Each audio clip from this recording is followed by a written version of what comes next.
신문 읽어주는 남자입니다. 추석 연휴의 첫날이 시작됐습니다. 오늘은 연휴 첫날답게 김시의 돌직구쇼 특집 방송으로 준비를 했습니다. 조국 장관과 관련된 새로운 의혹이 오늘도 쏟아지고 있습니다. 그래서 특집 편성을 해봤습니다. 오늘 조간신문들은 어떤 뉴스 보도하고 있는지 지금부터 저와 함께 하나하나씩 상세하게 살펴보시죠. 먼저 동아일보로 시작하겠습니다.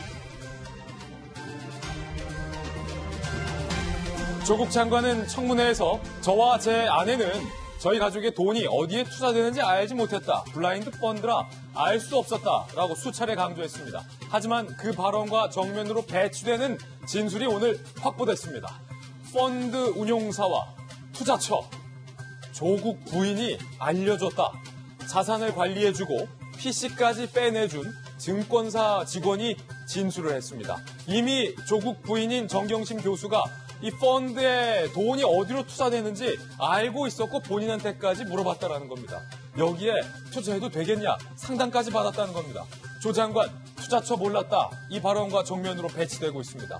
조국 부인은 자본시장법 위반 소지가 제기되고 있는 상황입니다. 다 떠나서 아내가 투자처로부터 매달 200만 원씩의 돈을 받았고 아내가 증권관리사에게 이 돈이 어디로 투자되는지까지 상담을 받았는데 남편인 조국 장관은 전 국민이 보는 앞에서 왜 저와 제 아내는 알지 못했다라고 발언을 했던 걸까요? 이 진술대로라면 조 장관의 그때 발언은 거짓입니다. 잠시 후에 이 논란 상세하게 파헤쳐보겠습니다. 다음 신문입니다. 이번엔 조선일보입니다. 여기에 그치지 않고 증권사 직원은 동양대의 정경심 교수의 PC를 반출했습니다. 그리고 그 PC를 반출하기 전 조국 장관 자택에 있는 집 컴퓨터의 하드 드라이브도 교체를 해줬다라고 진술했습니다. 그리고 교체한 하드 드라이브 말고 원래 있었던 그 하드 드라이브를 검찰에 최근 제출했다고도 밝혔습니다. 자, 보통 집에 있는 컴퓨터에 하드 드라이브를 교체할 일은 그렇게 흔한 상황은 아닙니다.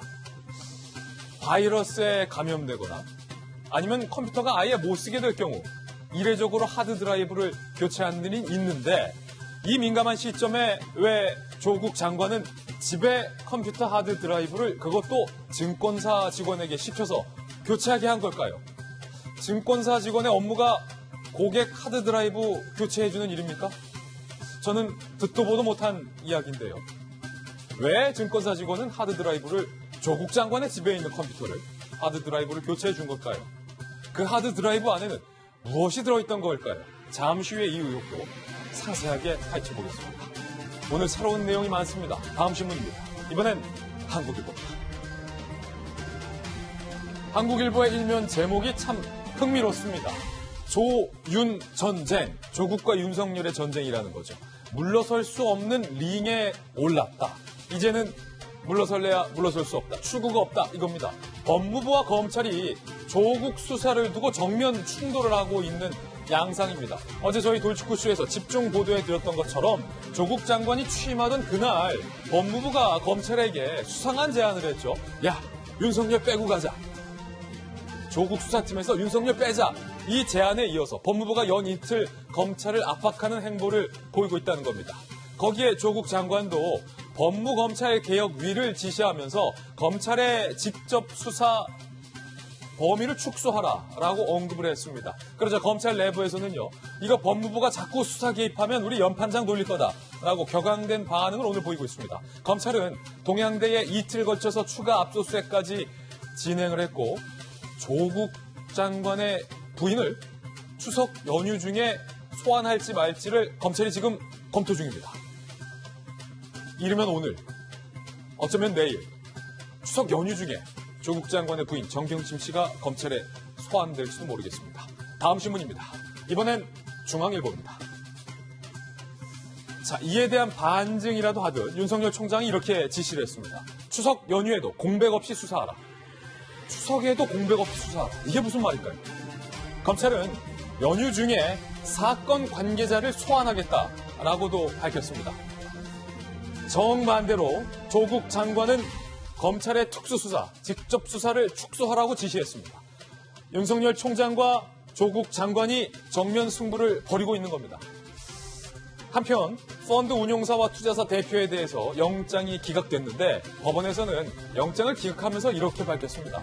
피의자의 사실관계가 충분히 인정되고 증거도 충분하다. 그리고 이 두 명은 결정적으로 보조적인 역할을 했다. 그러니까 몸통은 따로 있다. 법원이 영장을 기각하면서 밝힌 입장도 뭔가 심상치가 않습니다. 잠시 후에 전해드립니다. 다음 신문입니다. 이번엔 경향신문입니다. 정치권도 발빠르게 움직이고 있습니다. 민주당은 민심 회초리에 전전긍긍하고 있다. 한국당은 장외투쟁에 집중하고 있다. 경향신문은 이렇게 스케치했습니다.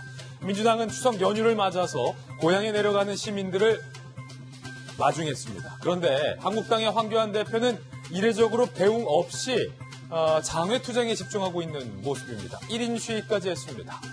민주당은 민생 현안으로 돌파하겠다라고 밝혔고 자유한국당 내부에서는 황 대표의 장외투쟁에 피로감을 느낀다라는 의견도 나왔습니다. 다음 신문입니다. 이번엔 한겨레 신문입니다. 주제를 바꿔보죠. 최근 뜨겁게 논란이 됐었던 문재인 대통령을 위한 개별 기록관 건립 무려 세금 172억 원이 든다라고 얘기가 나와서 논란이 됐는데 대통령이 이에 대해서 불같이 화를 냈다는 겁니다. 나는 개별 기록관을 원하지 않는다. 도대체 내가 지시 없었는데 이걸 왜 시작했느냐. 모두가 당혹해하고 있습니다. 이 기사를 보는 시청자들도 당혹해하고 또 기록원 측도 이거 청와대 지시라 검토를 했는데 백지화를 해서 당황해하고 있습니다. 모두가 당황한 사건입니다. 대통령의 말씀대로라면 대통령 몰래 누군가가 172억 원짜리 문재인 대통령을 위한 단독 기록관 건립을 추진하고 기록원과 상의까지 했다는 겁니다. 대통령 몰래. 그거 누가 한 겁니까? 지금까지 신문 읽어준 남자였습니다.